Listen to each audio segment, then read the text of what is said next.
सर्वांना माझा नमस्कार. आवाज येतोय पाठीमागे? आज मी आयोजकांना थोडी विनंती केली की म्हटलं जेवणानंतर बऱ्याचदा अर्धे लोक निघून जातात, जे शिल्लक राहतात त्यातले अर्धे झोपतात आणि राहिलेले बिचारे त्यांना बळजबरीने ऐकायला लागतं. म्हणून म्हटलं की मला जर जेवणाच्या आधीच 15-20 मिनिटं जर बोलायचा चान्स दिला तर बरं होईल. चंदन विकास असोसिएशन ही स्वयंसेवी संस्था आहे, एनजीओ, इट्स ए एनजीओ,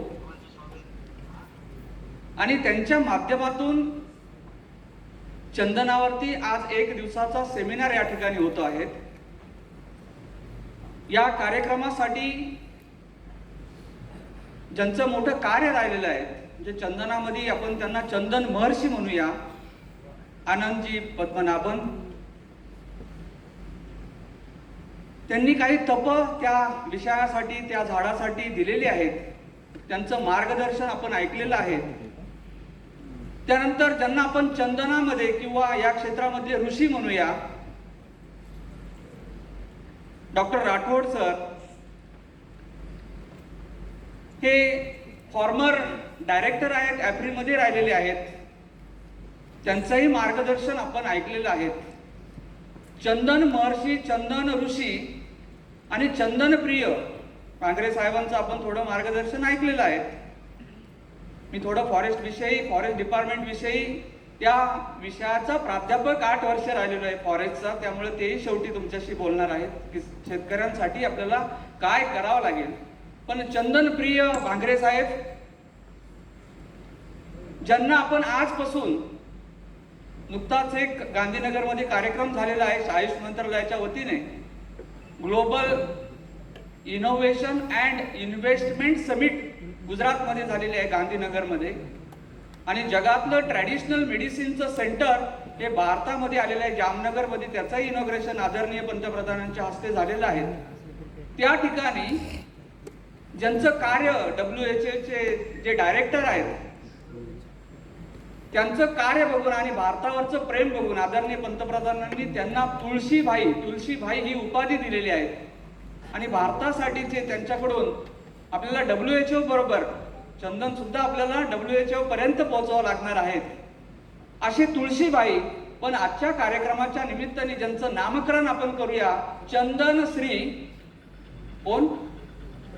चंदनश्री कोण? नितीनजी पटेल. 24x7 24 तास एकच ध्यास त्यांचा असतो, चंदन आणि चंदन. आम्ही या क्षेत्रात काम करत असताना, औषधी सुगंधी वनस्पतीच्या क्षेत्रामध्ये काम करत असताना नेहमी त्यांचा संबंध येत असतो. कारण ही चंदन ही जी वनस्पती आहे, ही औषधी आहे, त्याचे महत्व आपण जाणून घेतलेले आहे. ही सुगंधी वनस्पती सुद्धा आहेत. ज्या वनस्पती औषधी आहेत त्याच बरोबर त्या जर सुगंधी असतील, औषधी बरोबर सुगंधी, तर त्या पैसे देणाऱ्या म्हणून, एक इकॉनॉमिक क्रॉप म्हणून पुढे येऊ पाहता आलेले आहेत. चंदन ही वनस्पती ही आपल्यासाठी नवीन नाही आहेत. या वनस्पतीला एक मोठा इतिहास आहे. जसं इतर मान्यवरांनी आपल्याला सांगितलं की राजा असेल किंवा वेगवेगळे सुलतान असतील, टिपू सुलतान असतील, यांचा राज्यामध्ये सुद्धा त्या वृक्षाला मान दिलेला होता. हा जो चंदन वृक्ष आहे त्याला 3000 वर्षाचा इतिहास आपल्या देशामध्ये आहे. एक परंपरा, एक चांगली अशी परंपरा आपल्या या वृक्षाला आहे. जसं रामायण महाभारत सांगितलं त्याच पद्धतीने वेगवेगळ्या ग्रंथांमध्ये, आयुर्वेदामध्ये सुद्धा या वृक्षाला एक विशेष असं महत्व दिलेलं आपल्याला पाहायला मिळतं. चंदन बला लाक्षादी तेल, सगळे उष्णतेचे विकार बरी करणारी, सगळे मूत्राचे विकार बरे करणारे, तापावरती अतिशय गुणकारी असणारी, कॅन्सर बरी करणारी, रक्तातिसार, अल्सर बरी करणारी, असे अनेक गुण संपन्न असलेली ही चंदन प्रजाती आपल्यालाही नवीन नाही आहेत. हा वृक्ष, पुढची स्लाइड प्लीज. हा जो वृक्ष आहे महाराष्ट्रासाठी नवीन नाही आहे. पण अनेक शेतकरी बांधव जे आहेत, औषधी क्षेत्र मध्ये मोठी क्रांती होते आहे, आयुष सेक्टरमध्ये मोठी क्रांती होत आहे आणि या क्षेत्रामध्ये क्रांती होत असताना उलाढाल खूप मोठ्या प्रमाणात होत आहे. आपण जर नजीकची आकडेवारी जर ऐकली तर 1,35,000 कोटीची उलाढाल या आयुष सेक्टरमध्ये फक्त इंडियाची झालेली आपल्याला पाहायला मिळते काही मागच्या गेल्या 2 वर्षांमध्ये. आणि ही जी उलाढाल आहे पुढच्या काही वर्षांमध्ये आपण जागतिक जर याचा जर आपण थोडासा अभ्यास करण्याचा प्रयत्न केला तर 72 अब्ज अमेरिकन डॉलरची उलाढाल या औषधी सुगंधी वनस्पतींची होताना आपल्याला दिसते आहे. आणि आपण ज्या एक्सपोर्ट ज्या गोष्टी करतोय, ज्या बाहेर आपण पाठवतोय, ज्यांची निर्यात करतो आहोत, त्यामध्ये आपण बघितलं तर इसबगोल नंतर सोनामुखी आणि सोनामुखी नंतर आपण जर बघत गेलो तर 4-5व्या क्रमांकावरती चंदन आपण हे त्या ठिकाणी निर्यात करतो आहोत. आणि मग चंदनाचा एक चांगला इतिहास असताना एका बाजूला चंदनाची मागणी वाढते आहे आणि चंदनाची मागणी वाढत असताना दुसऱ्या बाजूला नैसर्गिक आढळणारा चंदन ज्याचं नॅचरल रिजनरेशन होत होतं त्याची संख्या ही कमी झालेली आहे, त्याचं पॉप्युलेशन हे जे आहे हे कमी झालेलं आपल्याला पाहायला मिळतंय. आणि मग अशा स्थितीमध्ये हा जो वृक्ष आहे चंदन वृक्ष आपल्या देशासाठी वरदान आहे मित्र. कारण एक विशिष्ट प्रदेश, बाकीच्या तज्ञांनी हा वृक्ष काय आहे, सदाहरित वृक्ष आहे किंवा इतर माहिती दिलेली आहे. मी या अर्थाने सांगेल की आपण जे आपल्या शेतामध्ये जी गोष्ट लावलेली आहे ही अनोखी गोष्ट आपल्या शेतामध्ये आहे. बऱ्याचशा लोकांना विचारलं गेलं होतं की चंदन किती लोकांनी लावलं, तर मी मागे बसलेला मी पाहिलं की बऱ्याच लोकांनी बोट वर केलेलं होतं. आपण घाबरून जायचं निश्चित कारण नाही आहे. आपण सोन्याची लागवड केलेली आहे, फक्त आपल्याला ती इनकॅश कशी करायची आहे. चंदन हा जो वृक्ष आहे मित्र, याला प्राईड ऑफ इंडिया असं म्हटलेलं आहे.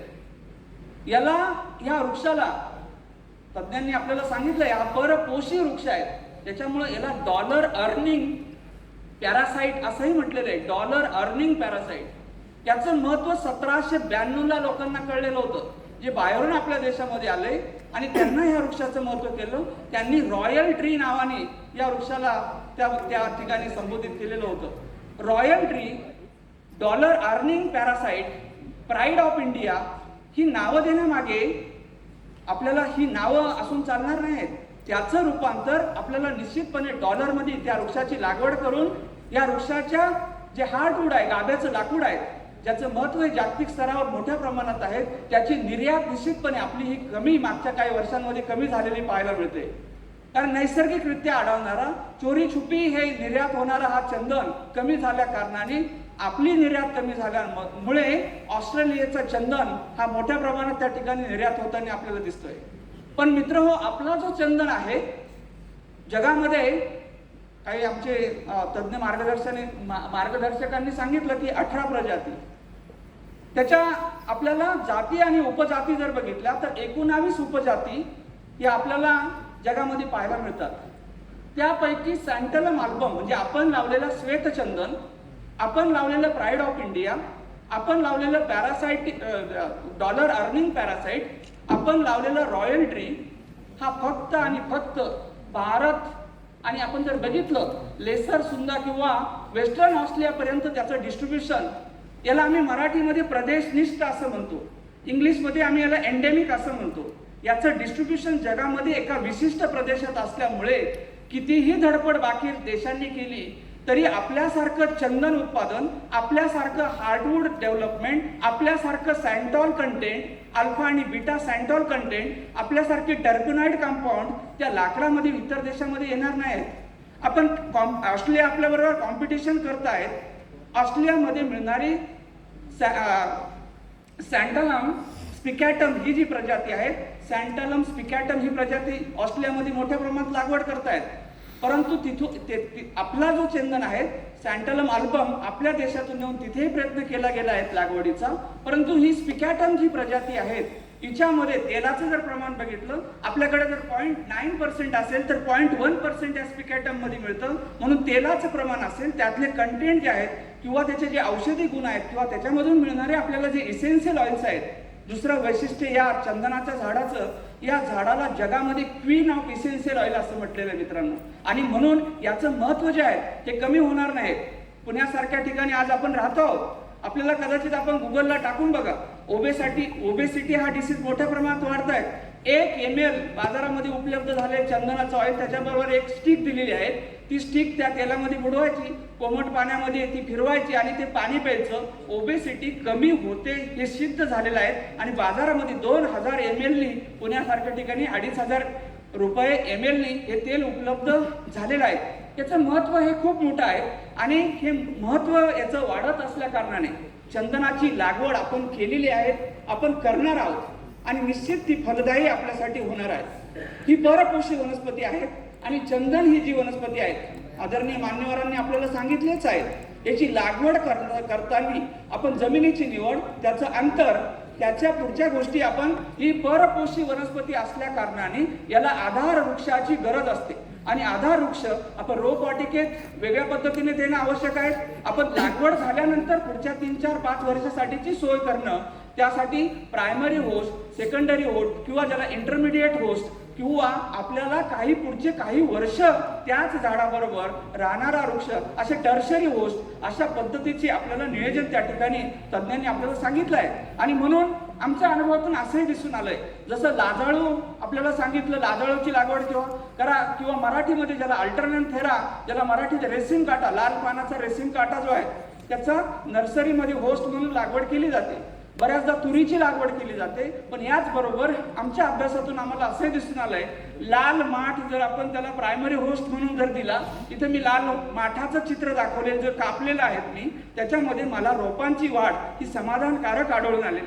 ज्यांना रोप वाटिकेचा व्यवसाय करायचा आहे त्यांनी रोप निर्मिती ही दर्जेदार रोपे निर्मिती, क्वालिटी प्लांटिंग मटेरियल. अनेक शेतकरी बांधवांचे आम्हाला फोन येत असतात की मी रोपं लावले पण अनेक रोपं माझी दगावले, कारण रोप जे आहेत ते विशिष्ट उंचीचं, त्याचं जे खोड आहे ते राखाडी किंवा बदामी रंगाचं झालंय की नाही, ते 1.5-2 फूट उंचीचं आहे की नाही, हे जर आपण बघितलं नाही तर त्या ठिकाणी आपल्याला रोपं मरलेलीही दिसतात. आणि त्याचं जर योग्य आधार वृक्ष किंवा त्या ठिकाणी आपण जर होस्ट दिलेला नसेल तरी आपल्याला रोपे दगावलेले दिसतात. म्हणून लागवड करताना आपण योग्य हे अंतर त्या ठिकाणी बऱ्याचशा शेतकरी बांधवांनी 10 बाय 10 फूट, 12 बाय 12 फूट, 15 बाय 15 फूट. मित्रा, माझ्याकडे लक्ष दे, मला वेळ कमी दिला, 20 मिनिटं आहे, मला किती जोरात पळायचं मलाच माहित नाहीये, त्यामुळं माझ्याकडे लक्ष दे. ओके, तर रोपवाटिका करत असताना, क्वालिटी प्लांटिंग मटेरियल करत असताना रोपे दर्जेदार होण्यासाठी हे मी महाराष्ट्रातलेच फोटो दाखवत आहेत.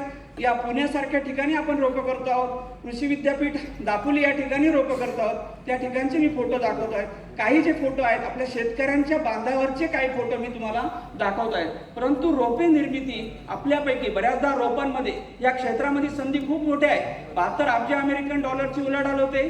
काही वर्षामध्ये 7.5 ट्रिलियन US डॉलरची उलाढाल या क्षेत्रामध्ये होणार आहे. आणि म्हणून मोठी उलाढाल होणार असल्या कारणाने, संधी खूप या क्षेत्रात असल्या कारणाने संधी साधू खूप निर्माण झालेले आहेत. रोपाच्या माध्यमातून 20-25 रुपयाचं रोप 50-100 रुपयांनी काहीतरी पॅकेज, काहीतरी फूस लावणे आणि काहीतरी दाखवणे आणि चिटिंग करणे शेतकऱ्यांबरोबर, हे मोठ्या प्रमाणात आपल्या महाराष्ट्रात शेतावरीच्या बाबतीमध्ये, सफेद मुसळीच्या बाबतीमध्ये, कोरपडच्या बाबतीमध्ये आपल्याला दिसून आलेलं आहे. म्हणून शेतकरी बांधवांनी असे रोपं मिळण्यासाठी आमच्याशी जर संपर्क साधला, मी केंद्राचा नंबर मी शेवटी देणार आहोत, अशा शेतकऱ्यांनी जर आम्हाला संपर्क साधला तर काही शेतकऱ्यांना जे क्लस्टरमध्ये लागवड करणार त्यांना मोफत रोपं देण्याचं काम सुद्धा आम्ही येत्या पावसाळ्यामध्ये करणार आहोत. रोपं निर्मिती जी आहे ही आपल्याला योग्य पद्धतीने रोपं हे दर्जेदार असायला पाहिजे. 1.5-2 फुटाची रोपं असायला लागवड करताना, आणि लागवडीचं अंतर सुद्धा आपण त्या ठिकाणी याचा अभ्यास करताना गेले 21-22 वर्ष आम्ही या क्षेत्रात आहोत. जसं आपल्याला हॉस्टेरियाचं महत्व सांगितलेलं आहे तसं मित्रांनो आपण सगळे शेती करतात, आपल्याला माहिती आहे की झाडाचे मुळं हे चांगले, पिकाचे मुळं हे चांगले असणं आवश्यक आहे. आणि अन्न घेण्याचं काम कोण करतं? झाडाचं अन्न घेण्याचं काम कोण करतं? आवाज यायला पाहिजे तुमचा, आवाज आला नाही कुणाचा. मुळं अन्न घेण्याचं काम करतात. परंतु आपल्या शेतकरी बांधवांचं मुळाभोवती कोणाचंही लक्ष नाही, ज्याला रायझोस्पियर असं म्हटलं जातं. आणि ह्या रायझोस्पियर मध्ये अनेक बुरशी या वनस्पतीला अन्न घेण्यासाठी मदत करत असतात, ज्याला आपण मायकोरायझा म्हणतो. आणि हा जो मायकोरायझा आहे, एक्टोमायकोरायझा असेल किंवा एंडोमायकोरायझा असेल, हा कमी झाल्या कारणाने अपटेक चांगल्या पद्धतीने होत नाही. आपण म्हणतो की अरे माझा पूर्वी 100 टन ऊस मिळत होता, 80 टन ऊस मिळत होता, 60 टन ऊस मिळत होता. परंतु आज माझं जे उत्पादन हे घटलेलं मला पाहायला मिळतंय, कारण जी सूक्ष्म जीवसृष्टी मातीमधली जी आहेत ती इनऑर्गॅनिक फर्टिलायझरमुळे कमी, ही एक समस्या आता आपल्याकडे झालेली आहेत, हो पाहत आहेत. आणि त्या कारणाने आपण रायझोस्पियर जे आहेत, चंदनाची लागवड सुद्धा करत असताना आपण रायझोस्पियरकडे लक्ष देणं, मुळाच्या भोवतीने आपल्याला मायक्रोरायझा कसं वाढेल या दृष्टीने आपण त्या ठिकाणी बघणं आवश्यक आहे. आणि शक्य होईल तेवढ्या प्रमाणात आपल्याला जर ट्रायकोडर्मा शेतकऱ्यांनी एकत्रित येऊन जर ट्रायकोडर्माची आपण स्वतः हे केली आणि ट्रायकोडर्माचं कल्चर आपल्याला रोपांना रोप अवस्थेत पहिल्या 3, 4, 5 वर्षापर्यंत ट्रायकोडर्मा त्या ठिकाणी जर देता आला तर तुम्हाला वाढ चांगली मिळेल, पुढे हार्टवूडची डेव्हलपमेंट चांगली मिळेल, त्याची ग्रोथ चांगली मिळेल, त्याचे घिगर चांगले, याचे एकूणच झाडाची तब्येत जर चांगली राहिली आणि त्यानंतर निश्चितपणे आपल्याला हार्टवूड म्हणून असं थोडंसं आम्ही संशोधन करण्याचा प्रयत्न केला. आम्हाला ज्या काही बुरशी मिळाल्या, साधारणतः 72 प्रकारच्या बुरशी या चंदनाच्या मुळाभोवती आम्हाला मिळाल्या आणि त्याचं आयसोलेशन करून कुठली बुरशी ही चंदनाच्या वाढीसाठी मदत करते, जसं इतर झाडं मदत करतात, हॉस्टोरिया जसा मदत करतो तसा मायक्रोरायझा सुद्धा चंदनाला हा मदत करत असतो. म्हणून आपण मायक्रोरायझा वाढीसाठी आपल्याला झाडाच्या भोवती पालापाचोळ्याचं आच्छादन करता येईल का, आपल्याला त्या ठिकाणी ट्रायकोडर्मा विरिडी किंवा हार्जियनम देता येईल का, हे आपण त्या ठिकाणी बघणं आवश्यक आहे. आणि मला जो आजचा विषय दिलेला आहे, चंदन लावल्यानंतर 8 वर्षांनी, 12 वर्षांनी, 15 वर्षांनी, 20 वर्षांनी तोडायला येणार आहेत किंवा सायकलमध्ये आपण तोडणार आहोत, तोपर्यंत एखादा शेतकरी फक्त शेतीवरती अवलंबून असेल. बऱ्याचदा माझ्यासारखे नोकरी करतात आणि छंद म्हणून शेती करतात, अशांना फक्त त्याच्यावरती फक्त झाडं लावून दिले आणि बघायला गेले, पर्यटनाला गेले असं चालणार आहे. पण माझा शेतकरी जो फक्त शेतीवरती डिपेंड आहे त्याला असं करून चालणार नाही. म्हणून आपल्याला चंदन लागवड केल्यानंतर त्याच्यामध्ये इंटरक्रॉप कुठले घेता येतील, त्याच्यामध्ये आंतरपिकं कुठले घेता येतील, या दृष्टीने आपण विचार करणं आवश्यक आहे. बरेचसे शेतकरी बांधव त्यामध्ये सुरुवातीच्या काळामध्ये भुईमूग घेतात, हरभरा घेतात, सोयाबीन सुद्धा काही शेतकऱ्यांनी घेतलेलं आपल्याला पाहायला मिळतंय. काही शेतकरी जे आहेत, जसं सेकंडरी होस्टच्या माध्यमातून आमच्या असं लक्षात आलं की लिंबू, जसं आपल्याला लिंबू सकाळी सांगितलं, डाळिंब सुद्धा अनेक शेतकऱ्यांनी घेतलेलं. आमचे जे राजेंद्र गाडेकर इथे राळेगण सिद्धीजवळ त्यांची पिंपळनेरला 27 एकराती चंदनाची झाड आहे, 14,000 साधारणतः चंदनाची झाड आहे. अतिशय उत्कृष्ट पद्धत, आमची एक प्रयोगशाळा तिथे आम्ही स्थापन करतो आहोत. त्याच ठिकाणी आमचे काही प्रयोग सुरू आहेत, जसं मायक्रोरायझा देणं, जसं त्याची वाढ व्यवस्थित करून घेणं, पाणी किती लागतं याचा अभ्यास करणं, पाणी कधी तोडणं, हार्टवूडची डेव्हलपमेंट कधी होते, सॅपवूडचं कन्व्हर्जन हे हार्टवूडमध्ये कसं होतं हे दाखवण्यासाठीचं सुद्धा एक आम्ही त्या ठिकाणी वेगवेगळे प्रयोग हे करतोय.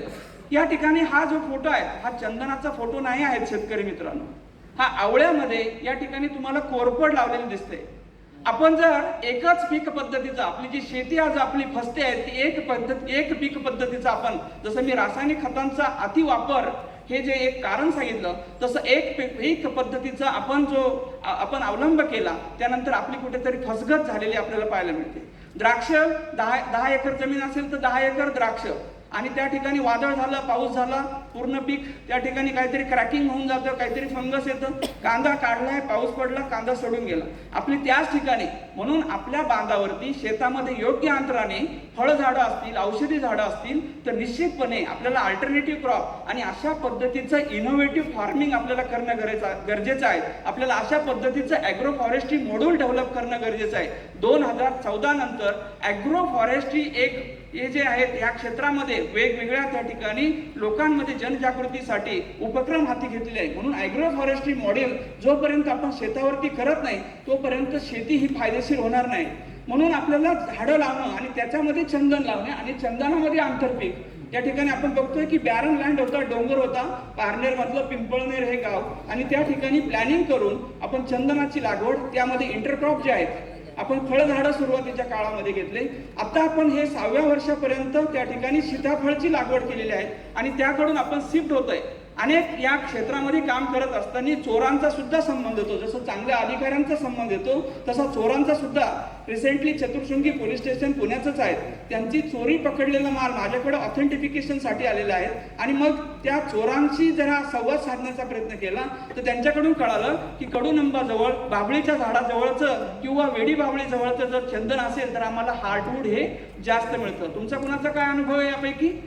बरोबर आहे ना. तर असे जर होस्ट आपण बरेचदा आम्ही संशोधन करत असतो, आम्ही होस्ट शोधण्याचा प्रयत्न केला, 80 पर्यंत होस्टची यादी आम्ही करण्याचा प्रयत्न केला. महाराष्ट्रामध्ये चंदन वृक्ष जो आहे हा कुठल्या झाडाजवळ चांगला वाढतो आहे आणि त्याचा अभ्यास करण्याचा प्रयत्न केला, तर 80 पर्यंतची यादी आमच्याकडे प्राप्त झालेली आहे. परंतु आम्ही हाही अभ्यास करतो आहोत की बाबूळ जे आहेत, कडुनिंब आहेत, ही झाडं योग्य वेळेला त्या झाडाला, चंदनाच्या झाडाला स्ट्रेस देतात आणि जेवढं आपल्याला हार्टवूड, म्हणून मी सांगितलं की पांढऱ्या रंगाचं जे लाकूड आहे त्याला सॅपवूड म्हटलं जातं. जे आतल्या जे लाकूड आहेत, ज्यामध्ये जे आपल्याला इकॉनॉमिकली इम्पॉर्टंट आहेत, त्या लाकडामध्ये जे सिस्क्यू टर्पिन्स आहेत किंवा जे आपण डेड वूड ज्याला म्हणतो, ज्याला आपल्याला ज्याचे पैसे करायचे आहेत, जोपर्यंत सॅपवूडचं कन्व्हर्जन, आपण काय म्हणतो की आता 7 वर्ष झाले तरी माझं हार्टवूड डेव्हलपमेंट होत नाही.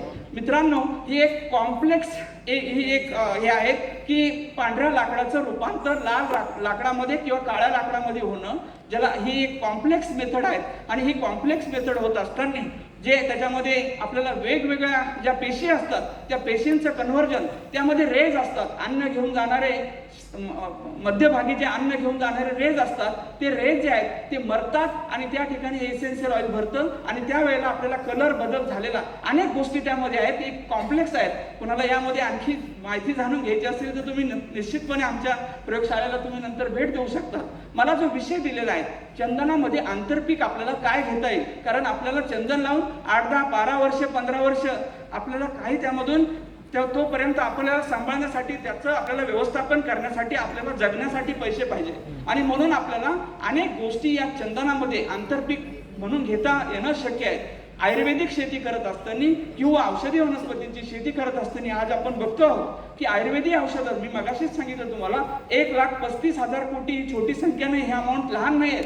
याच्यामध्ये आता तर अनेक आंतरराष्ट्रीय करार आपण वेगवेगळ्या देशांबरोबर केलेले आहेत आणि ही उलाढाल पुढच्या काही वर्षामध्ये, मित्रांनो, ही उलाढाल होत राहील. पण वनस्पती अचानक 1-2 दिवसात जादू केली आणि तयार झाले असं होणार नाही. आणि त्याला आपण जे आहे, आपण जोपर्यंत शेतकरी बांधव रॉ मटेरियल प्रोडक्शन खाली करत नाही तोपर्यंत ही उलाढाल वरती होणार नाही. आणि त्याचाही उहापोह या कार्यशाळेमध्ये, ह्या गांधीनगर स्थित कार्यशाळेमध्ये केला गेला आणि त्यातून असं घडलं की आम्ही काही शेतकऱ्यांचे 50 वेगवेगळ्या संस्थांचे, शेतकरी ऑर्गनायझेशनचे आम्ही MOU, ज्या कंपन्यांची उलाढाल 2,000 कोटी, 3,000 कोटी, 5,000, त्यांच्याबरोबर MOU, जे काही गोष्टी आहेत, जी चंदनामध्ये जी मुख्य समस्या आहे, मी विकू कुठे, बाजारपेठ उपलब्धता, ही समस्या औषधी वनस्पतीमध्ये सुद्धा आहे.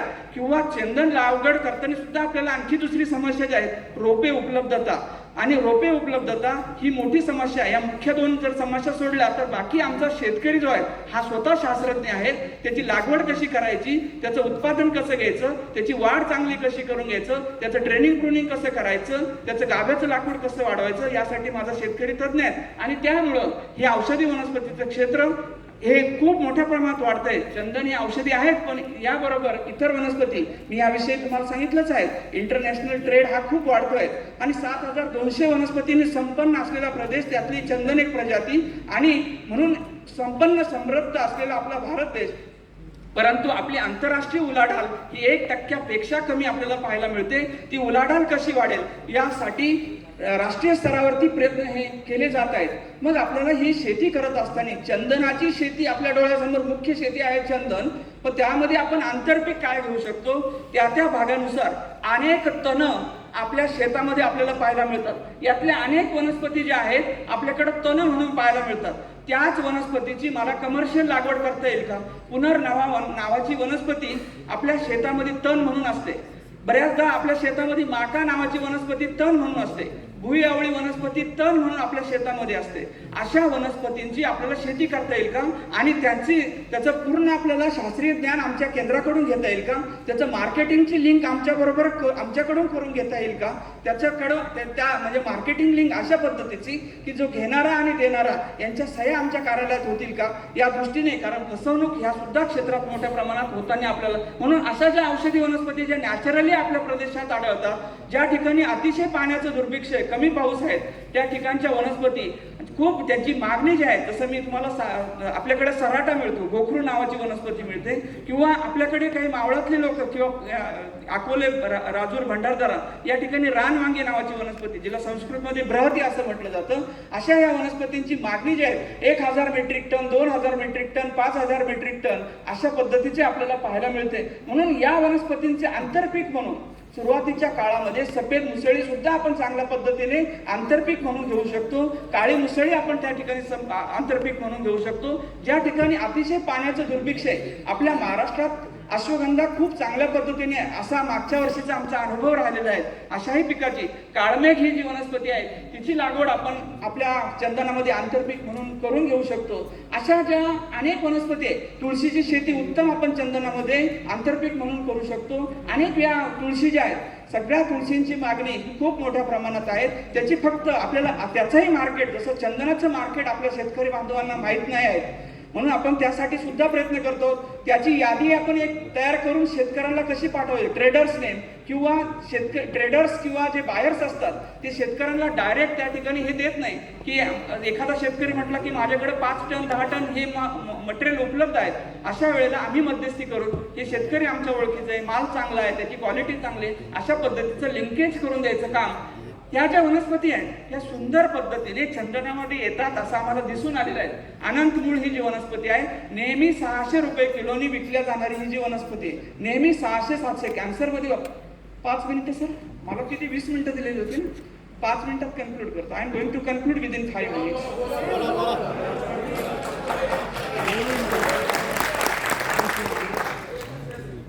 5 मिनिट्समध्ये ओके.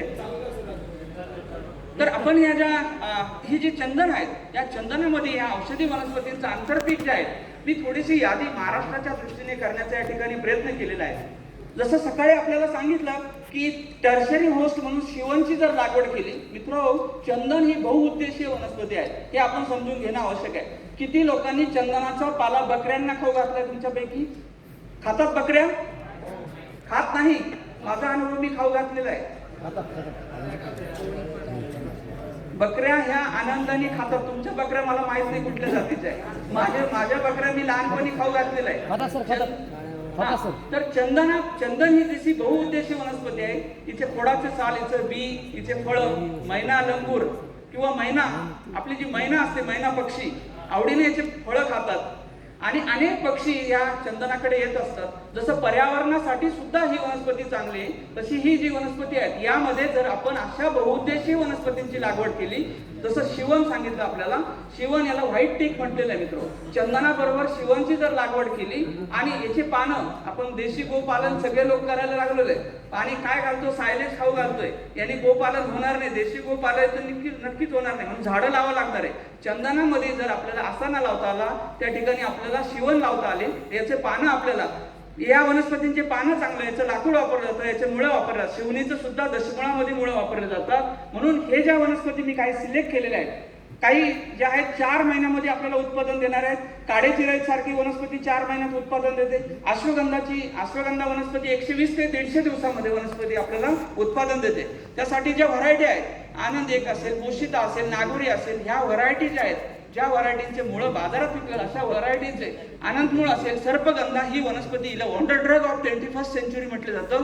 चंदनामध्ये ही वनस्पती सुंदर येते. अशी जगामध्ये कुठली वनस्पती नाही जी भारतात आहेत, आपल्या प्रदेशात येते, जिच्यामध्ये 50 alkaloid, vincristine, vinblastine, resin, morphine, coding असे जर मी नावं घ्यायचं म्हटलं, 50 अल्कोलाइड ज्या वनस्पती, उच्च रक्तदाबाचे, जगामध्ये जे आजार वाढतात जसं कॅन्सर आहे तसं उच्च रक्तदाब हा आजार होऊ पाहत आहे, आणि त्याला बरी करणारी जी वनस्पती ती सर्पगंधा.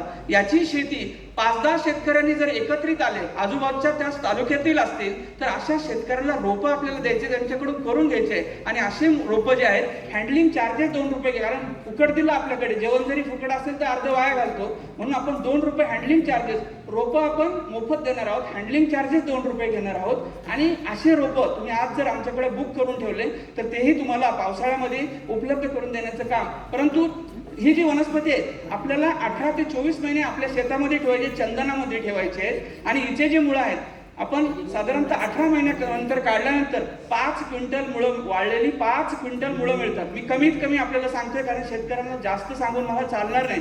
जो शेतकरी धडपडेल, जो काळजी घेईल, त्याचं उत्पादन निश्चित जास्त. 5 क्विंटल गुणिले कधी वर्षातून विकायला काढलं तर मिनिमम 700 रुपये किलो. आपण त्याचं अर्थशास्त्र तपासा, तुमच्या लक्षात येईल की पैसे देणारे निश्चितपणे ₹1,00,000 वर्षाला, म्हणजे 2 वर्षाचे ₹2,00,000 निव्वळ नफा देणारी ही सर्पगंधा वनस्पती आहे. ही जी वनस्पती आहे, 4-5 शेतकऱ्यांचा माल पुण्यातच विकला जाईल, याची आपण त्या ठिकाणी सोय करू. सर्पगंधा असेल, सोनामुखी ही जी वनस्पती आहे, ही नायट्रोजन, ही ड्रायर भागामध्ये, ज्या ठिकाणी सकाळी आपल्याला सांगितलं आहे पहिल्या सत्रामध्ये की चंदन ही जी आहेत, ज्या ठिकाणी पाण्याचा निचरा होतो अशा ठिकाणी येणारी जमीन आहे. आणि अशा ठिकाणी येणाऱ्या ह्या ज्या वनस्पती आहेत, त्या दशमूळ हा जो 10,000 मेट्रिक टन एवढे मुळं ह्या वनस्पतीची आयुर्वेदासाठी लागतात. म्हणून आंतरपिकं म्हणून, जसं मी शिवम सांगितलं, जिला काश्मीरी गंभीरी म्हटलं जातं, आपण बेल जो म्हणतो, मला चंदनामध्ये बेल लावणारे सुद्धा शेतकरी पाहिजे की मी चंदन 5,000 लावलाय, मला बेल 5,000 लावायचे, त्याची रोपं देण्याची सोय मी करणार आहे. आणि त्याचं लिंक मी एखाद्या कंपनीशी पानं तोडत राहील, कारण चंदनाचं उत्पादन 8-10 वर्ष येईपर्यंत 3-4 वर्षी काहीतरी पानं बेलाची मिळायला सुरुवात होईल, तो होस्ट म्हणून पण काम करेल. म्हणून आपल्याला बेल असेल, पाटला असेल, शोनक असेल, हे जे आंतरपिकं, काही आंतरपिकं आहेत, हे म्हणजे मी सांगितलं की सफेद मुसळी, आपण सताप नावाची वनस्पती त्या ठिकाणी ज्येष्ठमध आमच्या एका शेतकऱ्याच्या शेतामध्ये चंदनामध्ये ज्येष्ठमधाची लागवड आम्ही केलेली आहे. त्याचा प्रयोग आम्हाला पुढच्या वर्षी त्याचे रिझल्ट येतील, त्यानंतर आम्ही रिकमेंडेशन शेतकऱ्यांना देणार आहोत, त्याची लागवड करा. म्हणून आपल्याला आमचं जे केंद्र आहे हे आयुष मंत्रालयाचं केंद्र आहे, नॅशनल मेडिसिनल प्लांट बोर्डचं केंद्र आहे. आणि या केंद्राच्या माध्यमातून चंदन लागवड असेल, कारण चंदन ही औषधी वनस्पती आहे, आपण पहिल्यांदा आपल्या केंद्राच्या माध्यमातून काही शेतकऱ्यांना अनुदान मिळवून देण्याचं काम चंदनासाठी 53,700 रुपये प्रति हेक्टरी अनुदान काही शेतकऱ्यांना. पण मागच्या 2-3 वर्षामधून जी योजना होती national mission on medicinal plant, यामध्ये सबसिडीचा विषय शेतकऱ्यांचा काढलेला आहे. पण पुढच्या काही वर्षामध्ये काही प्रोव्हिजन देता येतील का, या दृष्टीने आयुष मंत्रालय विचार त्या ठिकाणी करते. पण शेतकऱ्यांना अशा पद्धतीचं ट्रेनिंग हवं असेल, आमचे नितीन पाटील सरांनी जरी आम्हाला विनंती केली, त्याची प्रोव्हिजन, सर पैसे तुम्ही कोणाकडेच मागू नका, माझ्याकडे पैसे उपलब्ध आहेत, अशा प्रशिक्षण घेण्यासाठी माझ्याकडे पैसे उपलब्ध आहेत, तुम्ही फक्त एक करा की तुमच्या संस्थेचा आणि आमच्या, हम लोग अगर दोनों मिल जाते हैं तो हम लोग ऐसा कर सकते हैं. और इसमें अगर ये इंटरक्रॉस करते हैं, एक मिनिट लेना भैया, अवेबिलिटी ऑफ सीड्स अँड सॅपलिंग्स, जसं चंदनामध्ये आपली फसवणूक होते, तसं आपल्याकडे मगाशी सांगितलं की you have to identify plus tree, candidate plus tree, चांगला उंच गेलेलं झाड, मध्यम वयाचं आहे, रोगविरहित आहे, अशा झाडाचं बियाणं जरी आपल्याला गोळा करता आलं आणि बियाचे सुद्धा पैसे करून द्यायचं काम, आम्हाला बी द्या, आमच्याकडे बीज सीड बँक आम्ही सुरू केली आहे, आम्ही तुमच्याकडून घेतो, दुसऱ्याला देतो. अशा पद्धतीने शेतकऱ्याला बियाचे सुद्धा, कुठल्याही वनस्पतीचं बियाणं जर तुमच्याकडे असेल, चंदन असेल किंवा इतरही वनस्पतीचं असेल, ते बियाणं घेऊन दुसऱ्याला देण्याचं काम आम्ही करतोय. तुम्हाला ॲग्रोटेक्निक्स, या ज्या चंदनाचे ॲग्रोटेक्निक्स पाहिजे असतील किंवा इतरही वनस्पतीचे पाहिजे असतील, माझं एक सुंदर छोटंसं पुस्तक आहे चंदन लागवड, तेही बाजारामध्ये उपलब्ध आहे किंवा ऑनलाईन तुम्ही ते बघू शकता. ॲग्रोटेक्निक्स फॉर ग्रोईंग मेडिसिनल प्लांट्स, ज्या काही औषधी वनस्पतींचं आपल्याला सिलेक्शन करायचं आहे, शक्यतो तुम्ही तुमच्या शेतामधले फोटो पाठवा आधी की ह्या वनस्पती आमच्याकडे आहेत, त्याच वनस्पतींचं आपण मोठ्या प्रमाणात लागवड करता येईल का, अशा पद्धतीने पुढे जाऊ. 10 गुंठे, 20 गुंठे, 1 एकर अशा पद्धतीने आणि सिलेक्शन करून आपण मोठ्या, याला